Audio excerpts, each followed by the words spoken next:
Hi hello good morning সবাইকে। তো দেখো আমার মার ভাই মিলে এনেছে সকালে তাজা খেজুরের রস। এগুলো জাল দেওয়া হবে, গুড় বানানো হবে গাইস। অনেকটা অনেকটা এই দেখো গাইস, বাট একটাই প্রবলেম যে এই রসটা খাওয়া যাবে না, কারণ এটা বাইরের রস, আমরা খাই না। কারণ এখন কে কিরকম আছে তার ঠিক নেই, যদি কিছু মিশিয়ে দেয় ওই জন্য করে খাওয়া হয় না। আর এই রসটা অতটাও ভালো নয়, সাদা টাইপের।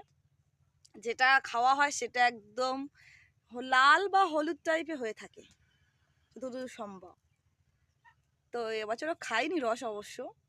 তো দেখো গাইস কতটা হয়েছে। ও মামা, কতটা গুড় হবে? 3 কিলো গুড় হবে। এই দুটো ভাঁড়ের রসে 3 কিলো গুড় হবে।